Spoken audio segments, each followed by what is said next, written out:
tips nak khatam Quran, sampai ahli matematik pun dipanggil ya. 604 muka surat bahagi 30. Ya, kalau dia study nanti tak sempat nak khatam Quran. Kalau dia kerja nanti tak boleh khatam Quran.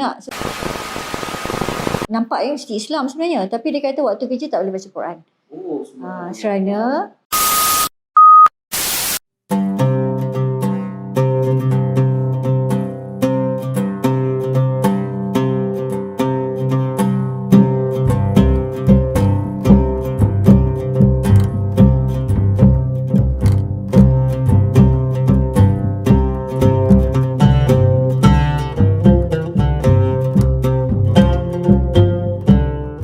Bismillahirrahmanirrahim. Assalamualaikum warahmatullahi wabarakatuh. Apa khabar penonton-penonton podcast Dr. Rocket?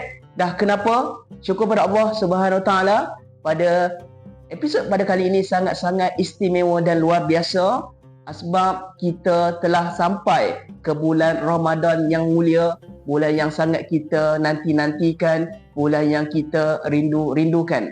Apa khabar anda semua? Saya Asrul, host anda untuk sesi podcast Dr. Rocket pada kali ini, yang kita akan membincangkan tajuk khusus berkaitan dengan ibadah-ibadah penting di bulan Ramadan, terutamanya berkaitan dengan Al-Quran. Yang kita maklum bahawa bulan puasa ini ataupun bulan Ramadan ini diturunkan Al-Quran seperti mana saya petik daripada Al-Quranul Karim dari surah Al-Qadr.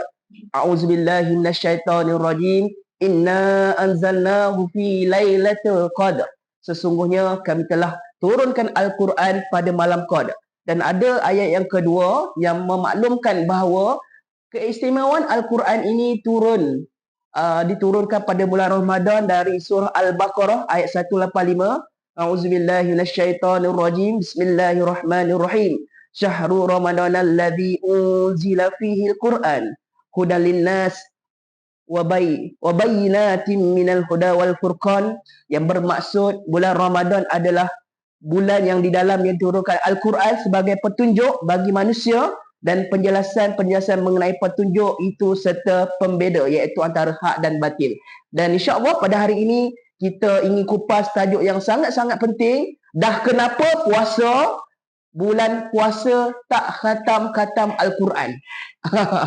Dan saya yakin antara misi dan visi kita adalah untuk memperbanyakkan bacaan Al-Quran. Dan pastinya antara target yang kita letakkan dalam list kita, target kita, impian kita ingin khatam Al-Quran sekurang-kurangnya sebulan sekali, terutamanya pada bulan Ramadan. Tetapi isunya, kenapa kita tidak khatam Al-Quran walaupun kita ada niat yang sangat baik untuk kita capai amalan ini, insya-Allah. Dan pada hari ini Tuan Emwa sangat-sangat gembira kita menjemput jemputan yang sangat istimewa. Beliau adalah seorang pensyarah di Universiti Awam Malaysia, dan pada pagi ini suka untuk saya mempersilakan dan menjemput jemputan istimewa kita, iaitu Dr. Ustazah Sahlawati binti Haji Abu Bakar. Apa khabar Ustazah, sihat? Alhamdulillah baik Tuan Asrul. Syukur pada Allah. Saya sangat gembira lihat Ustazah mukanya tenang. Tapi jangan disangka tenang ini tenang apabila beliau melontarkan pendapat sangat-sangat amazing. Dan insya-Allah kalau anda rasakan topik ini sangat-sangat penting, anda boleh kongsikan rakaman ataupun sesi podcast kita ini kepada highlight ramai untuk sama-sama mereka juga mendapat kebaikan daripada sesi ini. Dan Ustazah, sebelum kita mula, boleh kita berkenalan Ustazah secara ringkas. Okey Ustazah, dalam pengajian apa? Okey, kemudian berasal daripada mana dan bertugas di mana dan sebagai apa, dan yang berkaitan insya-Allah. Silakan Ustazah. Baik, terima kasih Tuan Asrul. Bismillahirrahmanirrahim. Alhamdulillahirrahmanirrahim. Wassalatu wassalamu ala rasulillah. Amma ba'. Terima kasih Tuan Emul sudi jemput saya untuk podcast ni ya. Podcast untuk sama-sama meraihkan ketibaan bulan Ramadan. Sebagai perkenalan, nama saya Sahlawati binti Abu Bakar. Saya tinggal di Nilai, Negeri Sembilan. Belajar degree di UIA. Ya, kemudian dalam bidang pengajian Quran, master dan PhD di UKM dalam bidang pengajian Quran juga, khususan kepada tafsir, dan tafsir yang saya fokuskan kepada tafsir bertema lah, tafsir maudu'i. Subhanallah. Dan saya rasa dan faktanya tetamu kita pada hari ini adalah insan yang tepat untuk sama-sama kita bincangkan, Ustazah, iaitu berkaitan dengan Al-Quran, selaras dengan bidang pengajian dan kepakaran Ustazah. Okey, dan saya nak tanya pendapat peribadi ataupun daripada pengalaman Ustazah lah. Okey, kita maklum bahawa rakyat Malaysia khususnya yang beragama Islam, okey, di Malaysia, okey, kita antara keazaman kita bulan Ramadan ni, pertama of course lah nak puasa penuh. Tu matlamat kita kan. Yang kedua, kita juga ada cita-cita untuk melakukan ibadah lain yang sebelum ini mungkin kita gagal ataupun tidak ada masa ke lapangan untuk baca Al-Quran. Dan mungkin Ustazah boleh kongsikan, penting ke kita nak khatam Al-Quran ni? Okey, sebab bimbang kalau kita baca Al-Quran, kita faham bahawa Al-Quran mashaf ataupun muka suratnya hampir 600 lebih, 604 tak silap saya. Okey, dan kita perlukan masa pastinya untuk menghabiskan 604 muka surat ini. Dan adakah penting untuk kita khatam Al-Quran? Sebab kita bimbang kalau kita sebagai pelajar, kalau kita fokus sangat baca Al-Quran, mungkin memberi kesan kepada pengajian kita ataupun tugasan yang diberikan oleh pensyarah. Ataupun kalau kita sebagai pekerja dengan majikan kita, kita maklum kita kerja pukul 8 sehingga pukul 5, dan pada bulan Ramadan ni diawalkan lebih awal. Kebanyakan majikan buat sebegitu. Okey, bimbang kalau kita fokus samping kita buat kerja baca Al-Quran, okey, takut tugasan lain yang kita tidak sempat kan. Dan mungkin Ustazah sebagai permulaan, apakah kepentingan untuk kita mengkhatam Al-Quran khususnya pada bulan Ramadan yang mulia ini, Ustazah? Baik, soalan yang cukup menarik lah Tuan Nasrul ya. Sebab soalan ni memang setiap kali Ramadan tiba, dia akan glamour lah. Keluar orang duk tanya tips nak khatam Quran, sampai ahli matematik pun dipanggil ya. 604 muka surat, bahagi 30 hari. Ya, magic numbers. Dan magic numbers ni Tuan Nasrul, dia bukan sekarang ni. Hatta kalau kita baca buku bagaimana berinteraksi dengan Quran ya, Yusuf Qaradawi, sejak tahun 1980 70 lagi dia dah bincang pun pasal benda ni. Ya, ada kiraan-kiraan dia bagaimana sehingga kan Syekh Yusuf Qaradawi kata kalau orang tu khatam Quran, ada yang claim dia khatam Quran 1 hari 1 malam. Ya, ada yang 1 hari boleh 4 kali khatam. So sehingga kan mengkaji dan kemudian mengatakan yang perkara itu tak logik. Seolah-olah dia khatam dalam 3 jam dia boleh khatam. 3 jam boleh khatam. Jadi sekarang ni kepentingan khatam Quran ni kita kena bincangkan dulu dari sudut kemukjizatan Al-Quran itu. Kemuliaan Al-Quran itu. Kenapa sebenarnya kita orang Islam ini diwajibkan ya. Sebenarnya baca Quran ni hukumnya wajib. Wajib kerana dalam salah satu rukun iman kita ada beriman kepada Quran, beriman kepada kitab kan. Tu'minu billahi wa malaikatihi wa kutubihi kan. Beriman kepada Allah, beriman kepada Rasul dan beriman kepada kitab-kitabnya. Jadi di antara iman kepada kitab ini kita kena faham bahawa setiap orang Islam itu wajib untuk dia mengkhatam, bukan setakat khatam sebenarnya, wajib dia baca Al-Quran. Kerana dengan baca Al-Quran itu tanda dia beriman dengan rukun iman. Ya, dan keistimewaan Quran tadi seperti Tuan Surah bacakan, 2 ayat yang menyatakan tentang kehebatan Al-Quran ini ada kaitan rapatnya dengan bulan Ramadan. That's why orang membaca Quran ni sangat macam kita kata beria lah pada bulan Ramadan ini, kerana bulan Ramadan ini keistimewaannya ialah diturunkan Al-Quran. Dan diturunkannya itu pada Lailatul Qadar. Jadi orang kejar Ramadan, orang kejar Lailatul Qadar.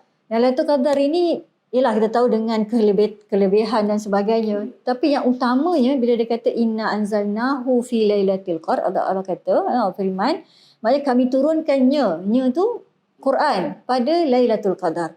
Jadi itulah keistimewaan yang utama bagi Al-Quran, diturunkan pada bulan Ramadan dan pada Lailatul Qadar, yang mana tak tahu pun bila berlakunya Lailatul Qadar.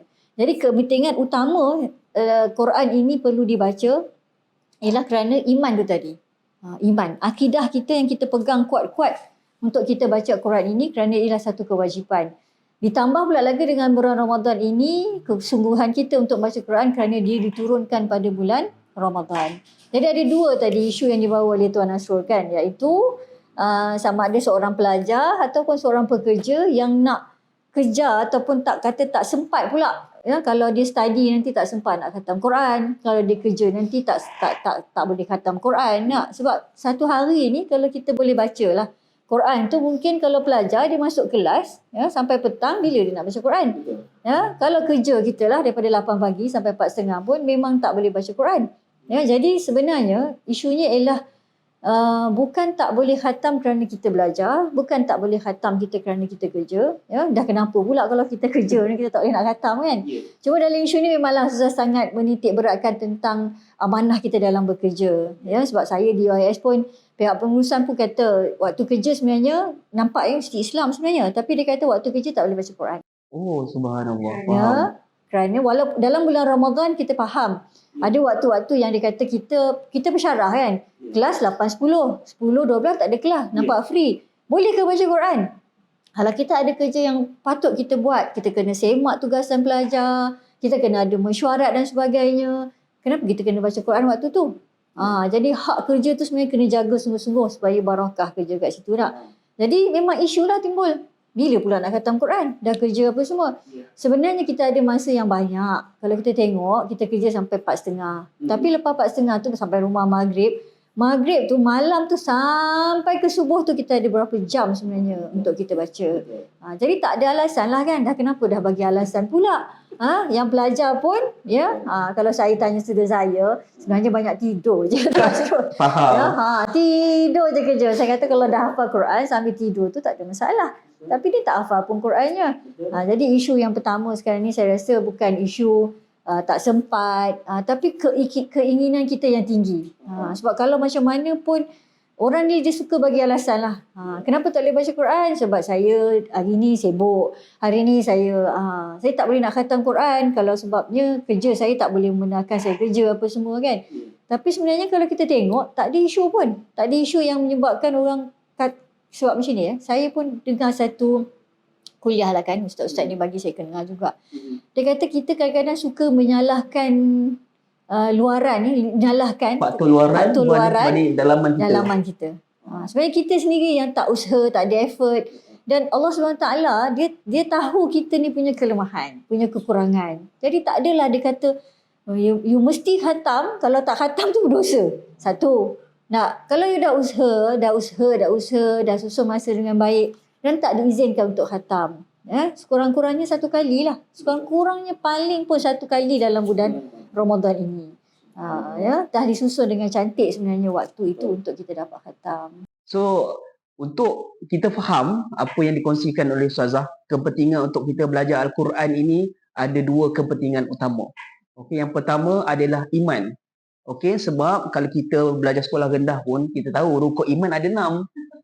Okey, dan percaya pada Al-Quran adalah terletak pada nombor 3. Tapi kalau kita nak percaya, kita kenalah kenal, kenalah tahu, kenalah faham. Dan saya sedikit, bukan sedikit, banyak jugalah hentaman bahawa Al-Quran ini sebenarnya hukumnya wajib untuk kita belajar. Sebab ia termasuk dalam rukun Islam. Rukun iman, maafkan saya. Dan insya-Allah inilah sebenarnya ukuran kita, iman kita. Kalau kita, insya-Allah mereka yang ada kesungguhan untuk kita baca Al-Quran sekurang-kurangnya khatam dalam bulan Ramadan ini, alhamdulillah itu adalah tanda iman kita berada dalam keadaan yang sangat baik. Dan dah kenapa kita tak khatam ni? Macam Ustazah maklumkan, terlalu banyak alasan dan kita suka salahkan faktor luaran berbanding faktor dalaman. Dan yang kedua, kepentingan untuk kita baca Al-Quran pada bulan Ramadan disebabkan turunnya Al-Quran pada bulan yang mulia ini. Dan saya suka fakta yang dikeluarkan oleh Ustazah berkaitan Al-Imam Yusuf Al-Qaradawi maklumkan bahawa kita sebenarnya boleh khatam Al-Quran dalam kuantiti yang sangat-sangat baik dan banyak sebenarnya pada bulan Ramadan. Dan saya ada buat carian juga lah Ustazah berkaitan dengan sahabat-sahabat Nabi, orang-orang soleh, bagaimana mereka menghatam Al-Quran ini menurut Imam Nawawi dalam kitabnya, iaitu Tibyan fi Adabi Hamalati Al-Quran, dimaklumkan bahawa generasi terdahulu mereka khatam Al-Quran 8 kali sehari semalam. Subhanallah, macam mana tu? Dan ada fakta juga, iaitu Khalifah Islam yang ketiga, iaitu merupakan menantu Rasulullah SAW, iaitu Sayyidina Uthman Affan, okey, yang terkenal sebagai qari, juga mengkhatamkan Al-Quran setiap hari. Betul? Dia memang ada kiraan-kiraannya, dan mereka tidak menjadikan alasan lah Tuan Asrul ya, untuk yalah mereka tu sebenarnya mujahid lah, maknanya orang yang berjihad di jalan Allah, kemudian ada urusan keluarga dan sebagainya. Kerana asasnya tadi iman. Sekarang ni kalau kita nampak kan, memang orang beriman di lidah saja. Kan, kalau dia hafal pun masa sekolah rendah lah, sekolah kain hijau lah selalu saya cakap kan. Sekolah kain hijau ke, kain pink ke, kain merah ke, dia beriman rukun iman, beriman dengan kitab. Jadi kita ni, orang Islam ni, memang kalau kita kata iman itu kita pegang sungguh-sungguh, beriman dengan kitab yang utama sekarang kita pegang ialah kitab Al-Quran. So, kenal macam Tuan Asrul kata tadi, sangat menarik. Kenal Al-Quran tu, Quran tu turun bagaimana. Bukan bulan Ramadan saja. Bulan lain kita kena cinta dan sayang Quran ni, kita kenal sungguh-sungguh. Lebih lah macam Tuan Asrul kenal isteri lah. Ya. Tuan Zaujah. Kalau kenal isteri ni kan, dia contoh-contoh je. Jadi Quran ni kita sikit-sikit pun kita dah tahu dah. Sebab Ustazah ni, saya ni hampir 20 tahun lah duduk kaji Quran, makin lama sampai kadang macam tak faham juga ya, orang Islam ni dia macam mana tahap iman dia. Sebab iman ni macam kita suka orang tu, orang tu buat apa pun sebab kita faith ni belief. So kita percaya, macam mak ayah kita lah kita kata kan, kita memang percaya dengan mak ayah kita. Jadi dia buat apa pun kita tak kata itulah yang benarnya, itulah yang betulnya.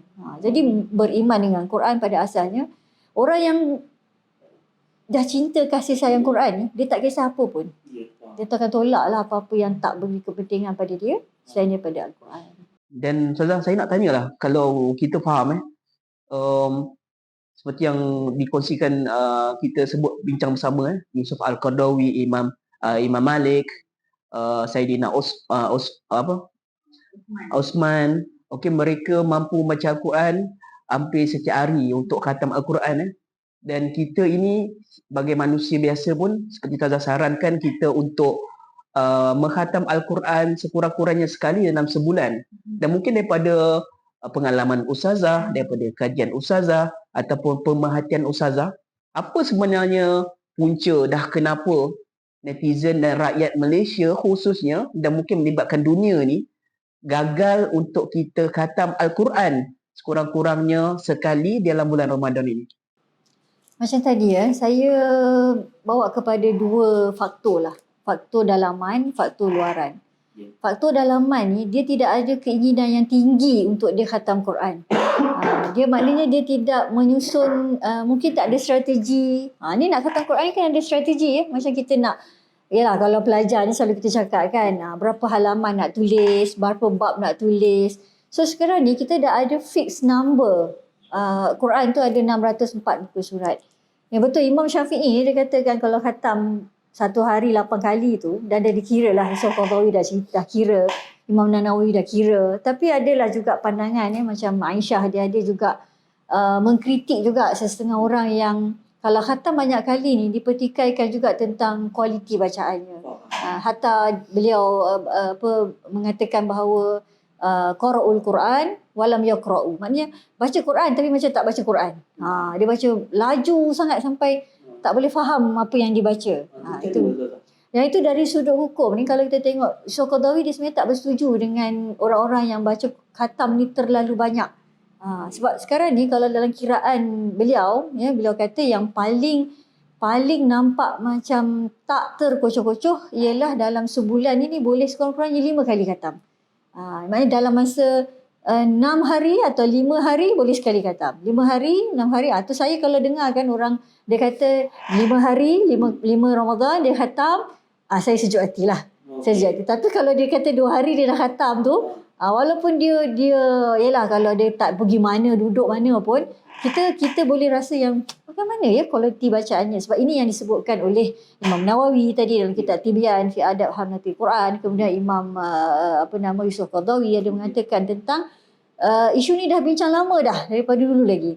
Jadi kalau kita nak bincangkan tadi tentang kenapa tak boleh nak khatam dalam bulan Ramadan ni, faktor dalaman tadi lah yang utamanya. Kemudian tak ada kesungguhan diri, ya, kadang-kadang rasa give up lah, macam saya tak boleh baca dah lah, kan. Sedangkan Tuan Asrul, kita ni nak Ramadan ni 12 bulan, Ramadan ni sebulan je, ya. Jadi kita ada sebelum tu ada Rejab, ada Syakban, ada Zulkaidah, ada belakang tu ada banyak lagi sebelum nak sampai ke Ramadan. Jadi 11 bulan tu hang buat apa? Kan kalau nak tanya kan, kalau rasa ya Allah 11 bulan tu buat apa? Kalau Ustazah saya ni, kalau kita faham faktor dalaman, contoh kita mungkin faktor dalaman kita tidak betul strong nak khatam Al-Quran, dan mungkin kita tidak rancang dengan baik seperti mana Ustazah kata, kita menstrategikan membaca Al-Quran sebab kita maklum baca Al-Quran ni fix nak khatam 40 surat kan, tak ada bertambah, tak ada kurang. Kalau bertambah kurang tu mungkin tafsir ke ataupun huraian lah. Cuma bagaimana dengan manusia biasa yang kita punya internal ni bersungguh-sungguh nak ambil Al-Quran, tapi kita hakikatnya kita ni merangkak-rangkak, tidak pandai baca Al-Quran. Macam mana untuk situasi ni? Saya suka soalan ni sebabnya ada juga yang macam dia sakit, dia tak boleh, tapi dia dah usaha dah, ya. Kalau yang tadi memang kita tahulah dia dah memang tak nak dan sebagainya kan, iman dia pun tak berapa kuat dan sebagainya terhadap Quran. Kemudian ada wanita yang uzur kan, sebenarnya kalau kita tengok Islam ni, agama ni, Allah ni dia tidaklah zalim, ya. Dia berlaku adil kepada hamba-Nya dengan kata kamu sudah berusaha, sebab Allah ni ya'lamu ma fi sudur, dia tahu apa yang dalam hati kamu. Ya Allah alimun bizati sudur, sangat mengetahui dalam hati kamu tu, maknanya sudah ada keinginan untuk menghatamkan Quran. Maka pahala kamu tadi kan kata niatnya sudah pun nak menghafaz Quran, untuk menghatamkan Quran sudah ada, maka sudah ada pun kalau kita katakan pahala ganjaran itu kerana keinginan dia, keazaman dia untuk membaca Al-Quran. Dan kerana kadang wanita uzur datang juga. Ustazah sampai ada yang baca sebelum bulan Ramadan kan. Dia kata, sampai kawan saya katalah nak sangat khatam sebab takut uzur, baca pula dulu sebelum bulan Ramadan. Sedangkan kita tu pahalanya tak sama macam kita bulan Ramadan. Kita dah baca, tak boleh uzur, sakit kan. Jadi itu tidak menjadikan kita sebagai orang yang dikatakan bersalah, ya, berdosa. Tidak sama sekali. Kemampuan kita, Allah kalau kita solat sekalipun kan, Allah tak marah kalau kita kata solat kita baring. Ya, kalau kita tak boleh solat ketika itu kerana ada keuzuran dan sebagainya, kan, kita boleh qada dan sebagainya kan. Kalau kita sakit dalam kata operation, boleh rusah lagi. Jadi ada kelonggaran. Kalau kelonggaran maknanya Allah itu maha mengetahui apa yang kita lakukan, keinginan. Dan Ustazah pun sebagai manusia yang tak tahu apa yang Allah berikan pahala ganjaran kepada orang nak, dan dia sendiri tahu, dia sudah memperolehinya sebab keinginan yang dia nak. Dia dah tahu dah dia nak, tapi kalau orang yang memang dia tak nak, maka Allah tahulah sebenarnya tu Asrul kan, orang yang nak dengan yang tak nak. Al-Quran, macam-macam bentuk Al-Quran, digital ada, Al-Quran warna macam-macam warna ada kan. Tapi kalau kita tak nak, tak capai jugalah hasrat kita untuk khatam Al-Quran. Tu kalau berkaitan dengan internal saja. Kalau eksternal, luaran, apakah faktor yang menyebabkan kita semua ni sukar nak khatam Quran ni? Dia tadi kalau saya kata mungkin faktor kerja lah, tempat kerja, belajar. Yang menyebabkan kita kena, kalau saya mungkin tengok orang yang kerja admin tu kan, pejabat tu, memang tak boleh tinggal lah tempat duduk dia. Lagi kalau yang dijaga sistem kan, jaga sistem ni lah, memang kena duduk dah depan tu, tak boleh Zuhur semayang sekejap, lagi kena balik. Kadang-kadang solat pun lambat sebab sistem tu kadang hack dan sebagainya, dia kena datang betulkan. Itu memang faktor yang dia tak boleh elakkan lah. Ya, dan orang-orang macam ni kena usaha satu, lepas tu strategi dia. Ya, Ustazah nak kena buat kajian lah, tiba-tiba dapat idea. Nak cari orang yang bekerja tapi dia dapat khatam Quran. Kita boleh bagi idea lah ke orang ni. Kita buat temubual sikit ke survey dan sebagainya. Ada orang mungkin faktor kerja, mungkin faktor family.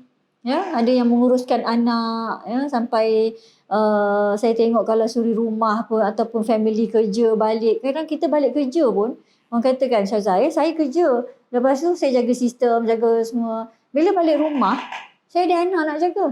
So bila saya nak baca Quran ni? Dah kenapa tanya saya? Saya pun tanya dah kenapa tanya saya kan? Yang nak baca Qurannya awak.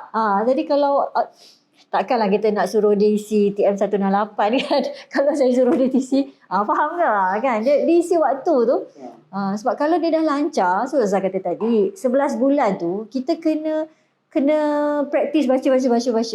So kita bulan 11 tu bila masuk Ramadan, kita dah biasa dah baca, dia akan jadi lancar.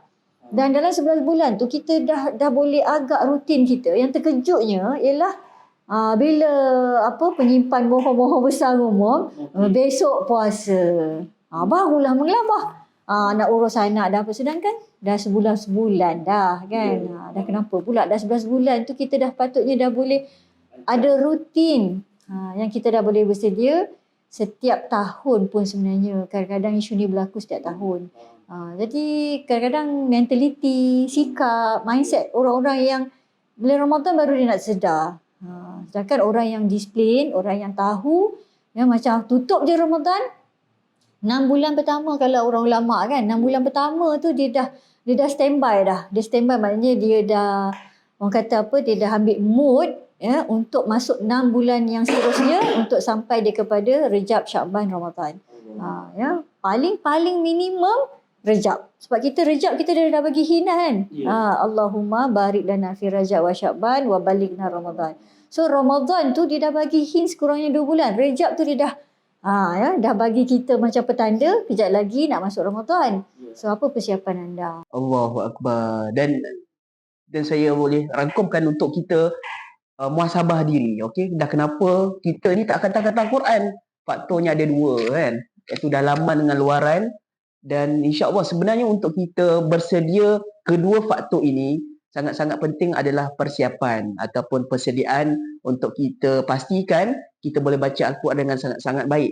Dan seperti mana yang dikongsikan oleh Ustazah, antara bulan Rejab dan Syakban itu Nabi dah maklumkan bahawa bulan tersebut adalah bulan yang paling baik untuk kita bersedia, pastikan kita capai hasrat kita baca Al-Quran. Contoh pada bulan Rejab dengan Syakban, Nabi anjurkan untuk berpuasa sunat contoh kan. Waktu sama kita juga kena rancang juga. Okey, untuk kita macam mana kita nak baca Al-Quran, khususnya kita yang bekerja, kita yang sangat sibuk sebagai pelajar, kita dah maklum, okey, sebab saya yakin ramai kita rakyat Malaysia ni kita adalah sebuah negara Islam, tetapi ada juga di kalangan majikan tempat kita bekerja cari rezeki ni, mereka tidak menggalakkan kita berbuat sedemikian. Okey, bimbang produktiviti kita jatuh rendah. Tetapi saya maklumkan kehidupan kita ada 24 jam. Dah kenapa kita nak baca waktu kerja? Kalau kerja kita ada kekangan, kita cuba cadang dan cari jalan pada waktu yang lain, yang waktu malam, antara sebagai contoh lah Zazah kan. Saya sukalah sejak itu Ashrul pakaian part Malaysia tu. Sebab dekat luar negara sana, Quran ni sangat glamour. Sangat glamour. Baru pagi tadi saya dengar radio, DJ beritahu salah seorang selebriti luar negara, Will Smith, baca Quran. Dia baca Quran dan dia mengkaji Quran, dia boleh baca kulit ke kulit dan mengkaji bagaimana menariknya Al-Quran ini. Dan banyak orang cerita tentang penipuan Christianity dan sebagainya yang non-Muslim baca. Sebab kita ni negara Malaysia yang memang subhanallah, Quran itu memang bukan asing bagi kita. Dan tak ada orang lah nak kata Quran tu susah nak jumpa. Ulama kita ramai, masjid kita meriah, khatam Quran setiap Ramadan berlaku dan sebagainya. Jadi kita punya mungkin tak tahulah budaya kita ke ataupun penekanan, kecintaan kita anak-anak terhadap Quran itu perlu kita fikirkan baliklah kat sini. Ya, macam mana tak mungkin tak tahulah, mungkin salah saya sendirilah ya, sebagai yang dah 20 tahun ni konon lah kata nak bagi orang minat sangat Quran ni. Nak cerita bagaimana menariknya Quran ni, mungkin golongan kami ni tak sampai kepada masyarakat untuk menceritakan tentang bacalah Al-Quran, kerana dalam Quran itu banyak ya perkara-perkara yang menarik yang ada dalam Al-Quran. Allahu Akbar. Dan betul, saya pun dengar perkara sama di radio. Sama radio Zayan lah. Pagi tadi saya hantar anak saya dan saya membuatkan saya, ni memang betul. Tembakan hati yang luar biasa, okey, iaitu pelakon Hollywood Will Smith. Dan saya yakin ramai kenal Will Smith adalah artis Hollywood bertaraf A. Bermaksud beliau terlibat dalam filem-filem bertaraf tinggi dan mendapat tontonan yang sangat-sangat luar biasa. Dan saya suka apa yang dikongsikan adalah sebenarnya Will Smith hadir dalam podcast di Arab Saudi, tidak silap saya, dan saya terus sampai di rumah saya buka YouTube, saya cari kajian carian podcast tersebut, dan saya sangat-sangat suka. Dan waktu sama saya pun sedih untuk diri sendiri, sebab kita betul kita baca Al-Quran tapi mungkin kita gagal untuk faham Al-Quran. Dan satu lagi mungkin kita zone selesa lah, sebab benda tu dah biasa sangat bagi kita kan. Jadi kalau kita macam nasi lah, beras kan, kita dah biasa sangat lah nampak roti canai, nampak tu. Tapi bila kita pergi luar negara, menggelupur kita cari roti canai, cari nasi lemak semuanya. So kita mungkin dah satu faktor yang saya nampak ialah kita dah berada dalam zone selesa, benda tu dah biasa sangat, jadi kita take it for granted. Dan saya lihat Ustazah juga dalam tontonan di Sokmed, okey, saya lihat di luar negara mereka menjadikan pemberian Al-Quran ni sebagai satu perkara yang normal. Contoh mereka bagi Al-Quran ni kepada non-Muslim di pasar-pasar, di tepi pantai, dan sangat-sangat wow. Saya fikir kenapa rakyat Malaysia tidak lakukan sedemikian kan? Kita ada tabu ataupun kita ada satu macam rasa, kalau kita bagi nanti dia sepahkan, kita bagi nanti dia pijak dan sebagainya kan. Kita bagi Quran translation pun pada dia kan. Dan kita kata you respect this as holy kitab, holy Quran. Kalaupun dia buat perkara yang tak baik pada Quran tu, kita tahu Allah ada. Kenapa kita nak jaga sampai setakat tu kan? So memang preaching berlaku sebenarnya dekat Malaysia ni, dakwah berlaku kepada non-Muslim dan sebagainya.